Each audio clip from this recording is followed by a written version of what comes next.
shan meeloodoo min labadoo toban buu ahaan jiray guurku anigu waxaan soo gaadhay guurka iyada oo uu toban yahay shan meelood oo min laba ah laba waxaa la odhan jiray guurka tooska ah labana waxaa la odhan jiray sahan dumar labana waxaa la odhan jiray dhac ama boob labana waxaa la odhan jiray geeridaa keenta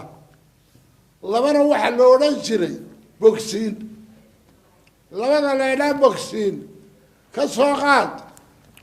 laba beelood ba isdiray waa la heshiisiinayaa waa la wada hadashiinayaa inan godob reeba waa in la bixiya oo meel xinjiritaan xabnaha yaalla baa la yidhi ninkii inankii aabihii la diray dee inantii la siiyey wataa u dhasho waa bogsiin baa laydhaa oo waa lagu bogsiinayay oo waa meel xinjiriyaal xabnaha yaalla baa la yidhi waa maalintaa ninku maalintaasi waad halkaa jirtee waa dadkeennii hore waa maalintaa dadka nin qab weyn lahayn baa la yidhi oo nin kibirsani ku jiro nin walba isdhowri jiray oo taa waa godobree baa la odhan jiray mid kalaa jirtay oo bogsiinta ahayd inan baa la faraxumeeyey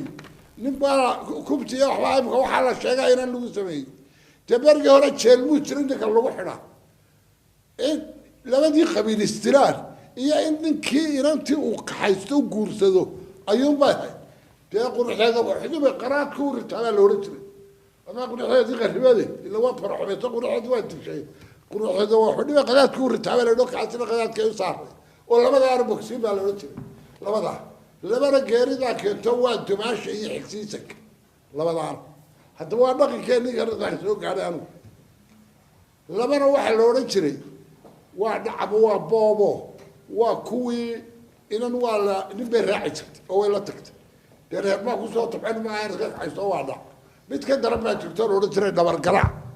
oo qasab lagu kaxaystay ko waa imisa waa lix waxaa jirtay waxa la odhan jiray sahan dumar habluhu way heermi jireen oo markaa way rag doonan jireen hablaha xoolaa lagu xidhi jiray kolkaa way rag doonan jireen oo way heermi jireen oo marka ay reer u tagaan ayaa hablaha la dhagaysan jiray habeenkii inta loo seeriyeeyo oo hilib badan iyo wax loo keeno ayaa daaqada laga dhagaysan jiray kolkaa iyagoo laba habeen qadabaa wan weyn loo qoro hilibkii baa loo keenay markaasaa waa afar mid baa hadasho waxay tiri alla kulula kaba naalle dib baa uga fadhiisana kulula midna waxay tiri naa karan mayna kala go mina isugi karayna midna waxay tiri naa qabaweyn ku rid midna waxay tiri haka foofe korka saar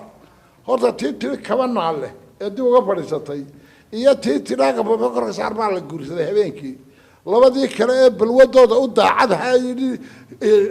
karan mayna kala go dee laba cishay khatarayda labadiina waa laga hadhay waa sahan dumarkaas waa sahan dumar bay taas ahayd mid kalaa jirtay oo la yidhaaho reer ilaahay abuuray oo islaamay ku duulaysa hebel naag ba usoo gashay bay maqli jirteen way usoo gashay inantaasi markay reer kaa tagto dhaqan baynu nahay odaygaa ayuu soo gashay saddex dumara hadduu leeyahay waa inuu meheriyaa haddii uu meherin waayo waa inuu inankiisa u dhisa haddii kale inuu adeeriye waa u dhisaa haddii kale kontankeedii una raaciya aroorteed taasina calaamadaasay lahay labada ka dambeeya labada guurka tooska abay ahaanoo waxaa jira inan iyo inan baa heshiinaya waxay leedahay waa la isku dari jiray oo nuura la heshiisay inanka dee reerkii u tag bay leedo reerkayga u tag waa loo dhammaynaya laba kalena waa jira laba reer oo isdabagalahoo isnaabti guursada oo inantii ka dhalato qolada kale guursato tobankaasoo horta ahaa guurkii hore amaba inanta siduu ninku ku heli jiray oo kale bal taa ka waran dee inanta waxaa ku heli jiray waa hasaawo tegi jiray anoo kale hasaawo tegey nuuraan u tagay nuura maxamed nuur waxaan leedahay nuuraay ina ninka dhali karaa dhaqi karaa dhalinyaradu waa isku buuqaysaa iska ilaali waay adigaa u yimid waay waxaad leedahay dhalinyaro dhow bay ku taala dhuuriyu kooti adigaa iga dhaqaajiyey hasaawaha xitaa qaybsanaa adigaa doonaya inaad guursato gabadh kaa weyn waxaa lagu leeyahay waa habar maaha waa haan galaan la daray baad leedahay habar waata waa haan galaan la daray waay yaa sheekh cumar baa doonaya inantan doonaysaa de waa odayla sheekh cabdiraxmaan sheekh faarax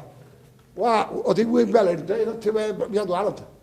الله أضيء ما ولا الليل على العصام بين هذا حد إيه بغي ولا الليل على العصام ونقف هذا القطع هو غيب صراحة ذيره